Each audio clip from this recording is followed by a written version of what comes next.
High friends, எல்லோருக்கும் வணக்கம். This is Sivaji. Friends, video போகிறதுக்கு முன்னாடி என்னோட சப்ஸ்கிரைபர்ஸ், வியூவர்ஸ், ஃப்ரெண்ட்ஸ் எல்லோருக்கும் என் மனமார்ந்த நன்றிகளை தெரிவிச்சுக்கிறேன். ஃப்ரெண்ட்ஸ், இந்த பேசிக் ஆஃப் கேண்டில் ஸ்டிக்ஸை வந்து நம்ம ஷார்ட்ஸில் பார்த்துருந்தோம். ஸோ 2 நிமிஷம் ஷார்ட்ஸில் வந்து கம்ப்ளீட்டாக எக்ஸ்ப்ளனேஷன் பண்ண முடியாது அப்படின்றதுக்காக நம்ம வீடியோ போட்டால் நிறைய பேருக்கு யூஸ்ஃபுல்லாக இருக்கும், உதவிகரமாக இருக்கும் அப்படின்னு ஒரு புது முயற்சியில் அந்த வீடியோ ரெடி பண்ணிகிட்ருக்கேன். நம்ம ஒவ்வொரு வீடியோ வந்து புதுசாக ஒரு ஸ்டெப்பு முயற்சி பண்ண சொல்ல அதுக்கான ஆதரவு கிடைச்சா நம்ம வந்து அதுக்கு அடுத்த ஸ்டெப்பை நோக்கி நம்ம பயணிக்கலாம். ஆனால் அதில் ஆர்வம் இல்லாதப்போ நம்ம வந்து அடுத்தடுத்த ஸ்டெப்பு போயிட்டு எந்த யூஸ் இல்லை. ஸோ மக்களுக்கு, வியூவர்ஸ்க்கு எது பிடிக்குதோ அதுதான் நம்ம கொடுக்க முடியும். சரி, இந்த வீடியோ வந்து எஃபர்ட் பண்ணி ரெடி பண்ணிகிட்ருக்கேன். இதுக்கு வீடியோ உங்களுக்கு பிடிச்சிருந்தது அப்படின்னா மறக்காமல் கீழே கமெண்ட்டை தெரிவிங்க. அட்லீஸ்ட் வீடியோ லைக் பண்ணிவிட்டு வீடியோ பார்க்க ஸ்டார்ட் பண்ணுங்கள் ஃப்ரெண்ட்ஸ். ரைட்டுங்களா? சரி, இதனுடைய கண்டினியூஷன் வரணும் அப்படின்னா மேக்ஸிமம் கமெண்ட்ஸ் ஒரு 50 கமெண்ட்ஸ் இல்லை 100 கமெண்ட்ஸ், ஓகே, ஒரு 100 கமெண்ட்ஸ் வச்சுக்கலாம். ஒரு 100 கமெண்ட்ஸ் இந்த வீடியோ கீழே வந்துடுச்சு அப்படின்னா இதனுடைய நெக்ஸ்ட்டு ஸ்டேஜும் உங்கள் கூட நான் ஷேர் பண்ணுறேன். சரி, இன்றைக்கி நம்ம பேசிக் ஆஃப் கேண்டில் ஸ்டிக்ஸை ஈஸியாக கற்றுக்க முயற்சி பண்ணலாம். பார்க்கலாம் எத்தனை பேர் வந்து அது இன்ட்ரெஸ்ட் இருக்குது, எத்தனை பேர் வந்து வீடியோ லாஸ்ட் வரலும் பார்க்க ட்ரை பண்ணுறீங்க அப்படின்னு பார்க்கலாம் ஃப்ரெண்ட்ஸ். சரி, பேசிக் ஆஃப் கேண்டில் ஸ்டிக்ஸ்னு என்ன ஃப்ரெண்ட்ஸ்? இப்போது ஒவ்வொரு கேண்டில் வந்து எதுக்காக ஃபார்ம் ஆகுது? இப்போது இந்த சார்ட் நீங்கள் பார்க்கணும், லைன் சார்ட் கூட போகும். ஸோ இந்த மாதிரி லைன் சார்ட் கூட போகும், நீங்கள் கேண்டில் சார்ட்டாக போகும். ஒரு வேளை வந்து எப்படி ஏறுது, எப்படி இறங்குது, நம்ம எங்கே இருக்கிறோம், நம்ம வந்து என்ன பண்ணணும், என்ன பண்ணால் மார்க்கெட்டில் என்ன நடந்தால் நம்ம என்ன பண்ணலாம். ஸோ இதெல்லாம் வந்து கண்டுபிடிக்கிறதுக்கு ஒரு கேண்டில் ஸ்டிக் கொஞ்சம் யூஸ்ஃபுல்லாக இருக்கும். ஆனால் இன்றைக்கி லைன் சார்ட்டை பார்க்க சொல்ல கொஞ்சம் இதுவாக இருக்கும், எங்கே எக்ஸாக்ட்லி பாயிண்ட் தெரியாமல் இருக்கும். அதுக்கு தான் வந்து கேண்டில் ஸ்டிக்ஸ் அப்படின்ற ஒரு விஷயத்தை கொண்டு வந்தாங்க. இதில் நிறைய பேர் சக்ஸஸ்ஃபுல்லாக இருக்குது. அது ஒரு பக்கம். இந்த கேண்டில் ஸ்டிக்ஸை வச்சு ப்ரைஸ் ஆக்ஷன், அப்புறமா வந்து ஸ்மார்ட் மணி கான்செப்ட், என்னென்ன எட்ஸெட்ரா பிளாப்லா அதுவாக போயிட்டு இருக்கும். அது ஒரு விஷயம். நம்ம வந்து ப்ரைஸ் ஆக்ஷனை வந்து கிட்டத்தட்ட 10-12 வருஷமாக நம்ம வந்து கற்றுக்கிட்டு இருக்கோம், சொல்லி கொடுத்துட்டு இருக்கோம், நிறைய விஷயங்களை தெரிஞ்சிட்ருக்கோம். ஸோ இந்த கேண்டில் ஸ்டிக்ஸில் நம்ம எப்படி புரிஞ்சுக்கலாம் அப்படின்ட்டு நம்ம பார்க்கலாம். இப்போ ஒரு கேண்டில் ஸ்டிக்ஸ் வந்து எப்படி ஃபார்மேஷன் ஆகுது, இப்போ நம்ம ஒரு க்ரீன் கலர் கேண்டில் எடுத்துக்கலாம், ஒரு பச்சை கலர் கேண்டில் ஃபார்மேஷன் ஆகுது அப்படின்னப்போ அந்த கேண்டில் இந்த மாதிரி வச்சுக்கலாம். அப்போது எங்கே ஓப்பன் ஆகுது, இந்த இடத்துல ஓப்பன் ஆகுது.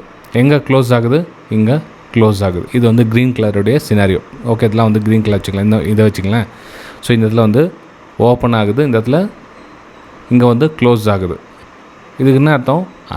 ஒரு விலை இப்போ ஒரு நாளோட கேண்டில் எடுத்துக்கலாம். இது வந்து ஒரு கேண்டில் வந்து ஒரு நாளுடைய கேண்டில். அப்போது ஒரு நாள் ஃபுல்லாக காலையில் ஓப்பன் ஆன கேண்டில் வந்து அன்றைக்கி முடிய சொல்ல ரேட்டு இங்கே முடிஞ்சிருக்கு. இப்போ அந்த இடத்துல 100 ரூபா இருக்குது அப்படின்னப்போ இந்த க்ளோசிங் வந்து 110 ரூபா முடிஞ்சிருக்குதுன்னு வச்சுக்கலாம் எக்ஸாம்பிள். இந்த மேலே ஒரு குச்சி மாதிரி வரும், அதாவது இந்த ஷேடோஸ் மாதிரிலாம் வரும். ஸோ இந்த ஷேடோஸ்லாம் எதுக்குன்னா அந்த விலை தொட்டுட்டு க்ளோசிங் கடைசி எங்கே க்ளோசிங் ஆச்சா தான் கணக்கு எடுத்துக்க முடியும். க்ளோசிங் ஆகிறதுக்கு முன்னாடி வந்து ப்ரைஸ் அவ்வளோ தூரம் போயிருக்கலாம்.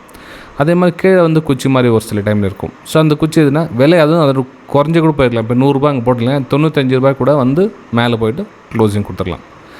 ஓகே, ஸோ கேண்டில் ஸ்டிக்ஸு இந்த மாதிரி ஃபார்ம் ஆகுது. ஒவ்வொரு கேண்டில் வந்து ஓப்பன்னு, ஹை, லோ, க்ளோஸ். இப்போ இது வந்து லோ, இது வந்து ஹை, ரைட்டுங்களா? ஸோ ஒரு ஓப்பன் ஆன கேண்டில் இந்த மாதிரி ஒரு லோ தொட்டுட்டு இந்த இடத்துல வந்து க்ளோசிங் கொடுக்குது. இந்த பக்கம் ஹை, அதனுடைய பாயிண்ட் வந்து ஹை அப்படின்னு சொல்லுவோம். இது வந்து எல்லா கேண்டிலுக்கும் இந்த மாதிரி வந்தே வரும், ஓப்பன்னு, ஹை, லோ, க்ளோஸ் அப்படின்னு. ரெட் கலர் கேண்டில் என்ன ஆகும், இந்த இடத்துல வந்து ஓப்பன் ஆகும். இந்த இடத்துல நான் பாயிண்ட் பார்த்துக்கிறேன், இந்த இடத்துல வந்து ஓப்பன் ஆகும். இது ரெட் கலர், இது வந்து க்ளோஸு, இது வந்து ஹை, இது வந்து லோ. ஓகேங்களா? ஸோ ஒவ்வொரு கேண்டிலுக்கு இந்த மாதிரி வச்சுக்கலாம். இது பேசிக் ஆஃப் கேண்டில் ஸ்டிக்ஸ் அப்படின்றது தான் வந்து கொஞ்சம் ஸ்லோவாக எடுத்துகிட்டு போனேன். அதனால தான் உங்களுக்கு எத்தனை பேருக்கு புரியுது இல்லைன்னு தெரியல. ஏன்னா வந்து எல்லாமே ஒவ்வொரு ஸ்டேஜில் இருப்பாங்க. ஒருத்தர் ஏல இருப்பாங்க, ஒருத்தர் சியில் இருப்பாங்க, ஒருத்தர் ஜெட்டில் இருப்பாங்க, எல்லாம் அட்வான்ஸ் லெவலில் இருப்பாங்க. நம்ம பேசிக் ஆஃப் கேண்டில் ஸ்டிக்ஸ் எடுத்து போட்டால் கொஞ்சம் புரியறதுக்கு ஈஸியாக இருக்கும். அப்படிங்கிறத ஒவ்வொரு கேண்டில் எக்ஸ்ப்ளனேஷன் பண்ணி ட்ரேட் பண்ணி எடுத்துகிட்டு போகலாம். அதாவது ட்ரையல் பண்ணி ஒரு விஷயமாக கற்றுக் கொடுத்து எடுத்துகிட்டு போகலாம் அப்படின்னு. ஸோ நமக்கு கேண்டில் ஸ்டிக்ஸை பற்றி புரிஞ்சுக்கணும். இப்போ இது வந்து என்னென்னா ஒரு க்ரீன் கலரில் வந்து கேண்டில், இது வந்து ஒரு ரெட் கலர் கேண்டில். ஸோ எல்லா கேண்டில் இதே மாதிரி நடக்காது. மார்க்கெட்டில் வேறு கேண்டில் மாதிரி வேறு சுச்சுவேஷன்லாம் அமைஞ்சிக்கிட்டே இருக்கும். ஸோ இது வந்து சாலிடாக ரெட் கலர் கேண்டில், சாலிடாக க்ரீன் கலர் கேண்டில். இது இதுக்கு கீழே ஓப்பனிங் ஆகுது, இதுக்கு மேலே ரெட் கலர் கேண்டில் மேலே ஓப்பன் ஆகுது, ரைட்டுங்களா? சரி, இது வந்து கேண்டில்ஸை ட்ராவல் பண்ணும். ஓகே, இப்போ ஒரு கேண்டில் வந்துச்சுன்னா நெக்ஸ்ட்டு கேண்டில் இந்த மாதிரியோ, இல்லை அதுக்கப்புறம் இந்த கேண்டிலோ, இதுக்கப்புறம் இந்த கேண்டிலோ, இதுக்கப்புறம் இந்த கேண்டில்லாம் வந்து ட்ராவல் பண்ணும். இந்த ட்ராவல் பண்ணுறத நம்ம வந்து ட்ரெண்டு அப்படின்னு சொல்லுவோம்.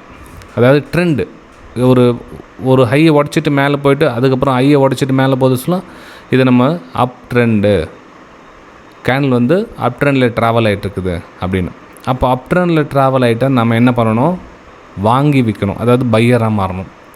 எல்லாம் என்ன பண்ணுவாங்கன்னா, வாங்கி விற்கணும், ஒரு ஹையை உடச்ச வாங்கிடணும் அப்படின்வாங்க. ஒரு 100 ரூபா இருக்குதுப்பா, ஓகே, 100 ரூபா இருக்க ஒரு 110 ரூபாயில் கேண்டில் வந்து ஒரு கேண்டில் ஃபினிஷாக இருக்குது. இப்போ நீங்கள் 110 ரூபாய்க்கு மேலே போனால் வாங்குவீங்களா? 111 ரூபா போகுது அப்படின்றப்போ வாங்குவீங்களா? எல்லோரும் வந்து அங்கே தான் தப்பு பண்ணுறது. ஒரு விலை வந்து அதிகமாக கொடுத்து வாங்குவாங்க. ஒரு 100 ரூபா இருக்குது அப்படின்னா அந்த விலை 110 ரூபா அந்த கேனில் வந்து டச் ஆகிட்டு இருக்கும். ஒரு சாலிடாக க்ரீன் கலர் கேனில் வந்திருக்கும். இந்த 110 ரூபா வந்து டச் ஆக சொல்ல 111 அப்படி பிரேக் ஆக சொல்ல பிரேக் அவுட் ட்ரேட் அப்படின்வாங்க. அப்போது மேலே போய்ட்டு பிரேக் அவுட் கொடுத்து வாங்குவாங்க. ஆக்சுவலாக அப்படி பண்ணக்கூடாது. ஏன்னா ஒவ்வொரு விலையோடைய ஹையர் லோ அப்படின்னு இருக்கும். அதாவது விலை ஏறுது தான், ஆனால் ஏறுற விலையிலே நம்ம அதிகமான கொடுத்து வாங்கினா நமக்கு என்ன லாபம் கிடைக்கும்? இப்போது வேற ஒருத்தர் வந்து லாபத்தை பதிவு செய்கிற இடம் அது. இப்போ 100 ரூபா வாங்கினவர் அந்த 110 ரூபா கொடுத்துட்டு விற்றுட்டு போயிடுவார். அவருக்கு 10 ரூபா ஜோபில் போட்டு போயிடுவார் லாபத்தை. நீங்கள் 110 ரூபாய் கொடுத்து வாங்கினாக்கா நீங்கள் 120 ரூபாய் விற்றா தான் உங்களுக்கு லாபம் கிடைக்கும். ஆனால் அந்த 110 ரூபாய் வேலை கொஞ்சம் வேலை குறைஞ்சி 105 ரூபாய்க்கு வந்துடுச்சு அப்படின்னா உங்களுக்கு 5 ரூபாய் நஷ்டம் அடையும். ஸோ அந்த 5 ரூபாய் நீங்கள் நஷ்டம் கொடுக்கக்கூடாது. புரியுதுங்களா? அதுக்கு தான் இந்த பேசிக் ஆஃப் கேண்டில்ஸ்டிக்ஸ் வீடியோவை கொஞ்சம் கொஞ்சமாக ட்ரை பண்ணுறேன். கொஞ்சம் ஃபாஸ்ட்டாக தான் எடுத்துகிட்டு போகிறேன், ரொம்ப ஸ்லோவாக எடுத்துகிட்டு போகல. ரைட்டுங்களா? சரி, இப்போ ஒரு எக்ஸாம்பிள். இந்த ஒரு க்ரீன் கலர் கேனில் வருது. இப்போது மேலே ஒரு குச்சி மாதிரி வந்துருக்கு, பார்த்தீங்களா? அது மேலே ஒரு குச்சி மாதிரினா இங்கே பையர்ஸ் ட்ராவல் பண்ணி செல்லிங் ப்ரெஷரோடு வந்து கிளியர் க்ளோஸ் கொடுத்துருக்காங்க. ஓகே, ரெண்டாவது கேனில் வந்து அமையுது. அப்போ ரெண்டாவது கேன்லேயும் வந்து செல்லிங் கொடுத்துருக்காங்க. அதாவது பையர்ஸ் ட்ரை பண்ணி அங்கேருந்து செல்லிங் ப்ரெஷர் அதிகம். இங்கேருந்து பையர் ட்ரை பண்ணாங்க, மேலே போய்ட்டு செல்லிங் ப்ரெஷர். அப்போ இந்த இடத்துல வந்து 2 இடத்துல வந்து செல்லிங் ப்ரெஷர் கொடுத்துருக்காங்க. அப்போ 2 கேனில் எப்போயுமே ஒரு புரிஞ்சுங்க, பேக் டு பேக் வந்து இந்த மாதிரி ஒரு கேன்லேருந்து 2 கேனில் அமையுதுன்னா நெக்ஸ்ட் என்னென்னா இந்த ப்ரைஸு கொஞ்சம் கீழே வரும் லைட்டாக அப்படின்னு நீங்கள் புரிஞ்சுக்கலாம். இதுவும் ஒரு பேசிக் ஆஃப் கேண்டில்ஸ். இது மாதிரி எக்கச்சக்கமான நீங்கள் சார்ட்டை பார்க்க உங்களுக்கு ப்ராக்டிஸ் புரிஞ்சிடும். ஸோ 2 கேனில் வந்து டாப்பில் ரிஜெக்ஷனோடு கொடுத்தாங்க அப்படின்னா 3ஆவது கேனில் வந்து அந்த லோவை லைட்டாக கீழே உடச்சி கீழே வருவதற்கான வாய்ப்புகள் இருக்கும். ஸோ இதனுடைய ரியாக்ஷன் தான் இந்த இடத்துல. ஓகேங்களா? சரி, இது ஏன் சார் கீழே வருது அப்படின்னா உங்களுக்கு சொன்னேன் இல்லையா, விலை கொஞ்சம் இங்கே பையர்ஸ் டாமினேட் பண்ணாங்க. இப்போ 100 ரூபா இங்கே இருக்குதான், இங்கே 110 ரூபாயிலும் ப்ரைஸ் போச்சு. அப்போது இது விலை கொஞ்சம் குறைஞ்சி இப்போ ஒரு 105 ரூபாய் வரலும் வரும். ஓகே, திரும்ப வந்து அகைன் பையர்ஸ் வந்து உள்ளே வருவாங்க, மார்க்கெட் மேலே புஷ் பண்ணிடுவாங்க. நம்ம என்ட்ரி ஆகணும் எங்கே? 105க்கு தான் நம்ம என்ட்ரி ஆகணும். அகைன் 110 112 போக சொல்ல நம்ம விற்றுட்டு வெளியே வந்துடணும். ஓகேங்களா? இதெல்லாம் வந்து சின்ன சின்ன விஷயங்கள்லாம் மார்க்கெட்டில் கற்றுக்கணும். இது வந்து கேண்டில் ஸ்டிக்ஸில் நம்ம வந்து ப்ரைஸ் ஆக்ஷன் அப்படின்னு சொல்லுவோம். ஒரு விலை ஏற சொல்ல குறைஞ்சி ஏறும், குறைஞ்சி ஏறும், குறைஞ்சி ஏறும். நம்ம வந்து இந்த இடத்துல என்ட்ரி ஆகணுமே தவிர நம்ம டாப்பில் இது உடச்சிட்டு போய்ட்டு இங்கே என்ட்ரி ஆனால் நமக்கு லாபம் குறைவாக இருக்கும். ப்ளஸ் ஸ்டாப் லாஸ் வந்து பெருசாக அமையும். நமக்கு இவ்வளோ பெரிய நஷ்டத்தை நம்ம ஏற்றுக்கூடாது. நமக்கான ரிஸ்க்கை வந்து கம்மியாக இருக்கணும். நிறைய பேர் சரி ஓகே சார், நான் வந்து பிரேக் அவுட் ஆகிட்டு இங்கே நான் வந்து ஸ்டாப் லாஸ் போட்டுறேன் அப்படின்வாங்க. அது நீங்கள் ட்ரை பண்ணி பாருங்கள். ஸ்டாப் லாஸ் போட்டு மோஸ்ட் ஆஃப் த டைம் இந்த உள்ளே வந்துட்டு தான் போகும். ஸோ உங்களுடைய எஸ்எல் ட்ரிகர் பண்ணிட்டோ அல்லது கீழே கூட வரும் அல்லது மேலேயும் போகும். ஸோ எதுவும் நடக்கலாம். ஆனால் நம்ம என்ட்ரி ஆகிற இடம் சரியான இடமா இருந்தால் நமக்கு ரிஸ்க் வந்து கம்மியாக இருக்கும். ஸ்டாப் லாஸ் வந்து ஒரு 10 ட்ரேட் எடுக்கிறீங்க அப்படின்னா ஒரு 3 ட்ரேடு ஸ்டாப் லாஸ் ஹிட் ஆனால் பரவாயில்ல. ஆனால் 10க்கு 6 ஸ்டாப் லாஸ் ஹிட் ஆகுது, 7 ஸ்டாப் லாஸ் ஹிட் ஆகுதுன்னா பிரயோஜனம் கிடையாது அந்த ட்ரேடு.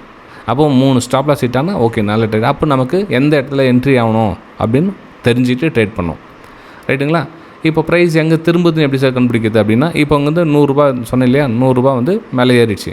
எப்போ இந்த 100 ரூபாய் தாண்டி கீழே 99க்கு கீழே வருதோ அப்போ தான் வந்து விலை திரும்பிடுச்சுப்பா, நம்ம வந்து நஷ்டத்தை நோக்கி பயணிக்கிறோம் அப்படின்னு அர்த்தம். எப்போ இந்த 100 ரூபா போயிட்டு 110 ரூபா தொட்டுட்டு அதுக்கப்புறம் திரும்ப 105 வருதோ அது கீழே வரத்த அர்த்தம் கரெக்ஷன் அப்படின்னு சொல்லுவாங்க. இதெல்லாம் வந்து கரெக்ஷன், அதாவது இது வந்து கரெக்ஷன் அப்படின்வாங்க.